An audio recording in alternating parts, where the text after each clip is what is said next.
The reason why women tend to leave relationships more quickly than men do is because women plan to leave the relationship way more than men do. As I started researching this topic to make videos for this channel and reflecting on my own experiences, I realized it's not just that women are conniving pit vipers. I mean, some of them are, some of everybody is, but it's really that women have taken the time usually to have a roster of guys, a deep bench of men that they can jump to if your relationship goes left. So they're already prepared for if you start slipping and she's not happy with your performance, you can easily just jump to one of the next guys. I can assure you that if your girlfriend is decent looking to pretty or cute, she probably has 3 to 5 plus men on the back burner that she can jump to at any given time should your relationship go left. And so in this video, I'm going to talk about how to make yourself breakup proof, basically to make it so where if your relationship starts to go left, if her feelings start to change, or if your feelings start to change, you also have a roster and a bench of women to jump to. Everything I'm going to say in this video is all above board. If you are in a monogamous relationship, or if you're going to be in monogamous relationships, I'm never going to advocate you going back on your word, acting untrustworthy, cheating, or doing anything behind that girl's back. So we're just going to talk about some ways that you can create your own funnel as a man in a relationship to where, listen, if things start looking weird, you can tell her feelings are changing, or you start to feel different. You also have a deep bench to reach into, and you can move on just as quickly as she's going to. So hit the like button if you have ever been in a relationship with a woman or seen one of your buddies be in a relationship with a woman to where they were hugged up in love one day and then she breaks up with him, and then maybe within a week, within 7 days, y'all see her posting different guys on Snapchat, or maybe you see them out in public and she's with a totally different guy. This is very common. It's just that women are already prepared. So this is how you become breakup proof. The number one thing to remember, guys, is that you have to keep in mind that you need a funnel and you need a backup roster of women of options, because your girlfriend has one. Like, she definitely has guys, her ex fuck buddies, guys she matched with on Hinge or Tinder or Bumble back in the day before y'all started hanging out, guys from work, guys that approach her at the gym. Your girlfriend has a backup roster, so you need one. You need one. The fact that she has a backup roster influences her behavior in your relationship. It makes her a little bit less willing to put up with, whatever might be going on. A little bit less willing to be patient with you. She might ask you 1 or 2 times about something that's bothering her, but it's nothing for a woman to jump to another guy because she's got him already lined up. And that's what I want for you. Not because that's what I want, because that's what it is. We can't change anybody else, so we have to really focus on our own behavior and how we can change ourselves. So number one, just understand that you need backup options because your girlfriend definitely does. For a man, it's going to be a little bit more effort, probably a lot more effort, because as the woman, she's constantly fielding offers. And I've said this in a lot of my other videos. There's men reaching out to your girlfriend, and all she has to do is entertain them when she's ready to jump from you to them. But you, as a man, you're gonna have to put in more effort, more legwork, and I mean, it is what it is. The only other alternative is to sit around like a sitting duck, and when she gets tired of you, she'll move on to the next guy. She'll be getting smashed and railed within 3 or 4 days of breaking up with you, and you'll be sitting there crying, holding back tears, reading your old text messages, feeling bad about yourself. And I don't want that. I don't want that for anybody. The whole purpose of this channel is to free guys from that. You got to dump women faster. This is my message for 2026 and beyond. Dump women faster. I'll probably make that the title of the video. All right. So the number one thing after you realize that, hey, okay, I need to always have backup, and hopefully it can be like the spare tire in the trunk, or like having fire insurance on your home. Hopefully you never need it. But if you do need it, you're going to be happy it's there. If you're in the rain, stranded on the highway, you're going to be happy that you have that spare tire in your trunk. If your house burns to the ground, God forbid, you're going to be happy that you planned ahead. And the same thing with this. When that woman looks at you and tells you she doesn't want to be with you anymore, you can feel a little sad. Hey, I'm going to miss you. I'm really sorry to hear that. And you just bounce to plan B because you already have her in line stacked up. She's waiting for you. She's waiting for your ex-girlfriend to start acting up.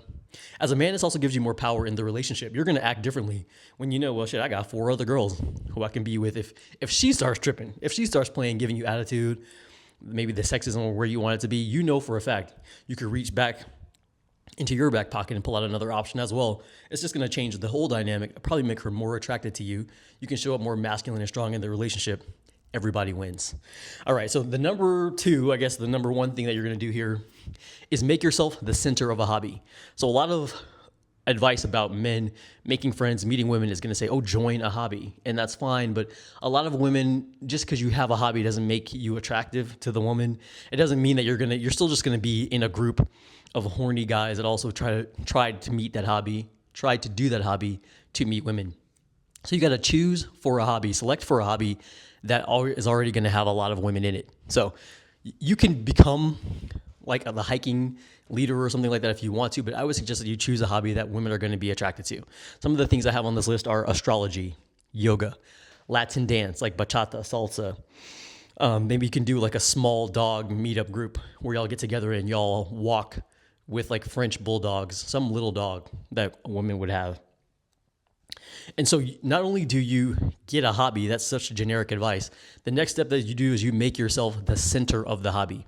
So that means like if you choose yoga or Pilates, become a Pilates instructor. Like literally go to whatever classes they have to become a yoga or Pilates instructor, or start the group, like start the group that does Latin dance. Oh, we get together and we do Latin dance at this bar on Friday night, or just whatever it is. Like use your imagination, just pick something, pick a hobby that women would do, and then either start the group yourself or join an existing group and become the leader of it. Because women are not necessarily attracted to guys that just have a hobby, but women are just genetically, biologically programmed to be attracted to men that are leaders. So if she sees you there, you're the leader of the Pilates group, you're, up front leading the walk for the small dogs or whatever it is that's going on, whatever example. That way you're going to have women coming up to you, asking you questions, presenting themselves to you after you establish yourself as the leader, the one in charge. So don't just join a hobby. That's not good advice. Make yourself the center of a hobby that women would be interested in. So if you pick motorcycles, that could be a fun thing. Maybe you do that too.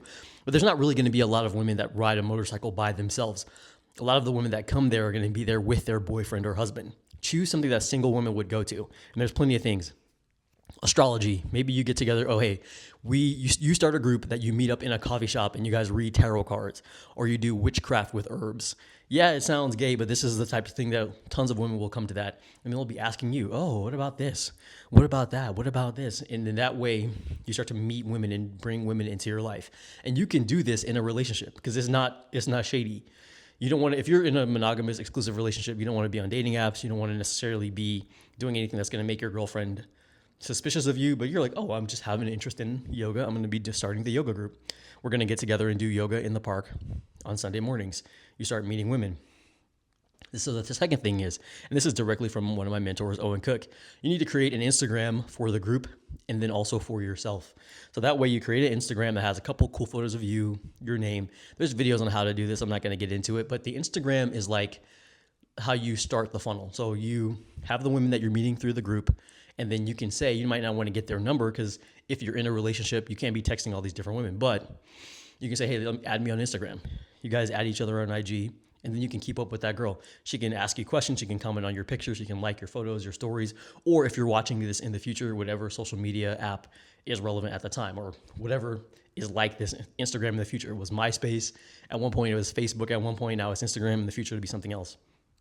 So just whatever that is, start collecting these women in your funnel. And look, this is a lot of work. You're not just going to start the group.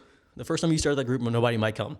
The second time, 2 people might come. And then eventually, as you start to nurture it, it just gets bigger and bigger and bigger. And then you have this whole vibrant community that you are at the center of. Don't just start a hobby. Become the center of a community. All right. And the third one here is that you're going to either frequent a lot of bars or restaurants that you go to, or if you got time, get a part-time job at a social place. This is like a cafe, a restaurant, a bar. You could become a personal trainer. Become a personal trainer and work with women. You meet a lot of women doing that. Or a dance instructor. Basically, what I'm saying is, long story short, to fill in all the blanks here, is you need to put yourself in a situation where you're constantly meeting women. And then once you're constantly meeting these women, have a way, Instagram, social media, that you can constantly keep in touch with them. And so throughout this situation, women are going to be like offering, making little flirtatious vibes to you, and you can just say, well, I have a girlfriend, or if you don't, just date some of them. This is going to be even better than dating apps. Everybody knows dating apps don't work great for most men. You can do okay if you have decent pictures. I do okay, but it's an uphill battle. Like I have to kind of keep conversations going and try. But if you're the center of the hobby that the woman goes to, you're better than just a face on a dating app that she's just swiping through. Even if she thinks you're cute, you have good pictures, you have a nice body. All right, so that was my list here about how to make yourself breakup proof.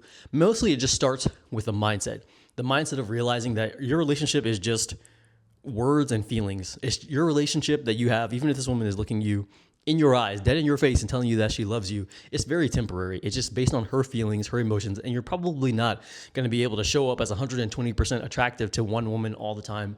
At all times, it's just not possible. So because of that, it's going to be easier. It's actually easier to maintain. Just start a little group. You get together once a month and you do yoga in the park or any of the things that I mentioned, and cultivate relationships with women from there. And then when things start to inevitably go left with your girlfriend, because things go left with relationships all the time, that you can leave. You start to see how her attitude is changing. She's acting a little bit different. And I guarantee you, the woman will treat you better if she knows that you have other women in the background that want to be with you. It kind of all works synergistically together. You have other women that you're dealing with, so you are able to be a lot more outcome independent in your relationship. In your relationship, you're able to be like, okay, more masculine, more outcome independent. You're not as needy, right? Because you have other things that you're doing on the side. Because you're acting more attractively in the relationship, the woman, your girlfriend, is more attracted to you. So that's going to keep her in line. She's going to give you less attitude. She's going to be more willing to want to please you, in bed intimately. She's going to act a little bit differently because she knows you can replace her at any time. This is called competition anxiety. And it's also going to be social proof. She can see like, okay, he's got all these other girls that think he's handsome, that think he's smart, that he can reach to at any other time. And it all works together. One of these women socially proofing you is socially proofing you for all the other ones and helping you keep your own behavior in check. So I hope that makes sense. Guys, hit the like button if you like this type of content. Let me know what you want to see in the comment box below. And then I got a shout out to my mentor, Owen Cook, not because he watches my videos, just because I got a lot of these ideas from him and I wanted to present them to you guys specifically on this topic. All right, I'll see you on the next one. Peace.